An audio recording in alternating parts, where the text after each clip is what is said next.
दोस्तों नमस्कार, आदाब, सत श्री अकाल। दोस्तों मेरा नाम है धर्मवीर जारवाल। दोस्तों दिल्ली का महाठग तिहाड़ी पलटू राम अरविंद केजरीवाल अब हार के डर से पूरी तरीके से अपना मानसिक संतुलन खो चुके हैं। इसलिए अब वो अपने पुराने पैतरे यानी चुनाव आयोग को भ्रष्ट ठहराने पर लग गए हैं। खैर, जब तशरीफ के नीचे से सिंहासन निकल जाए तो कुछ ऐसी स्थिति हो ही जाती है। आखिर ये भोग विलास की जिंदगी भला कौन छोड़ना चाहेगा, और फिर अपनी हार का ठीकरा किसी न किसी के सर तो फोड़ना ही है। तो चलो चुनाव आयोग को ही बकरा बना दिया जाए।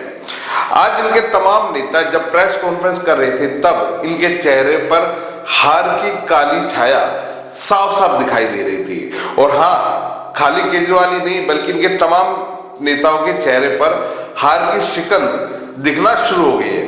दोस्तों अब आप खुद देखिए इनके चेहरे, ध्यान से देखिए इनके चेहरे, किस तरीके से इनके चेहरे से वो भ्रष्टाचारी मुस्कान गायब हो चुकी है। दोस्तों केजरीवाल एंड सन्स अब जमकर चुनाव आयोग को कोस रहे हैं। लेकिन अब 1 बज गया है, हमें इलेक्शन कमीशन ने टाइम नहीं दिया है। क्या ये उनकी निष्पक्षता दिखाती है? क्यों वो हमसे मिलने को तैयार नहीं है? क्यों वो एक्शन लेने को तैयार नहीं है? चुनाव जीत जाए तो सब चंगा सी, और हार जाओ तो फिर क्या? उसके लिए पहले से प्री प्लान है।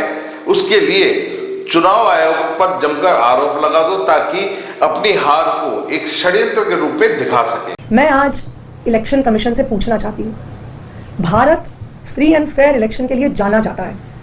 आज देश की राजधानी में खुलेआम गुंडागर्दी चल रही है। बीजेपी वाले गुंडागर्दी कर रहे हैं, उनको बचाने के लिए पुलिस वाले गुंडागर्दी कर रहे हैं, और अब इलेक्शन कमीशन कंप्लेंट करने वालों पे केस फाइल कर रही है। क्या ये हाल होगा? राजीव कुमार जी, अपनी सोती हुई आत्मा को जगाइए।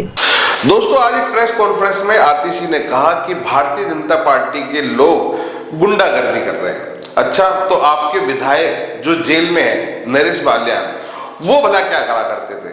अरे अच्छा, सॉरी मैम, वो गुंडे नहीं थे, वो तो दरअसल में गैंगस्टर थे। Delhi police has arrested AAP MLA Naresh Balyan. Balyan held in a year-old extortion case. Early BJP released Balyan's audio with the gangster. Balyan allegedly spoke with the gangster about extorting money from businessmen. अच्छा, तो फिर ये जो छोटे छोटे बच्चे जिनसे आपकी पार्टी के लोग प्रचार करा रहे हैं और क्या कर रहे हैं वो आप देख ही सकते हैं। इसको भला क्या बोलते हैं ये भी बता दीजिए।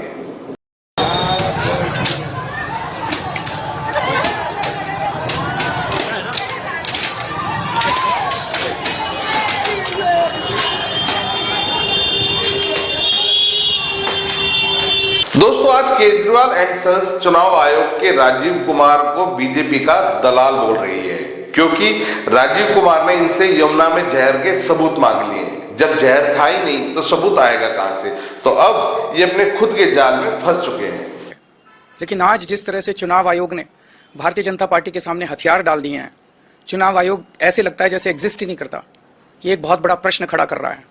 लोगों के मन में प्रश्न आना, लोगों की सोच को आप रोक नहीं सकते, लोगों के मन में प्रश्न आना बड़ा वाजिब है कि राजीव कुमार जी जो मुख्य चुनाव आयुक्त हैं वो इस महीने के अंत में रिटायर हो रहे हैं।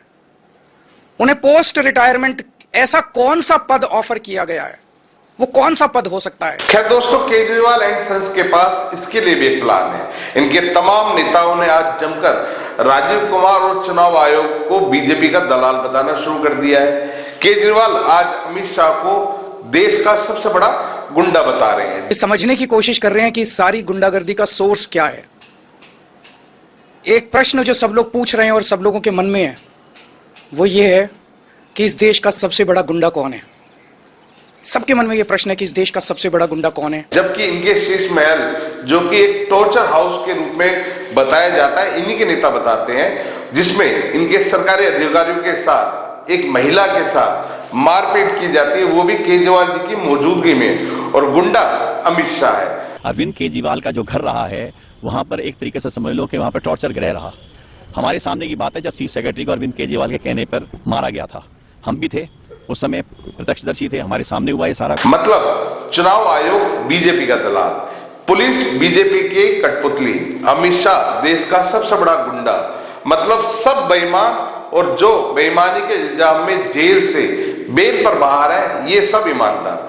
वाह केजरीवाल जी, अगर भगवान आपके जैसे 2-4 और कट्टर ईमानदार इस दुनिया में भेज दे तो शायद दुनिया का सत्यानाश वैसी हो जाए, सुनामी की जरूरत नहीं है फिर।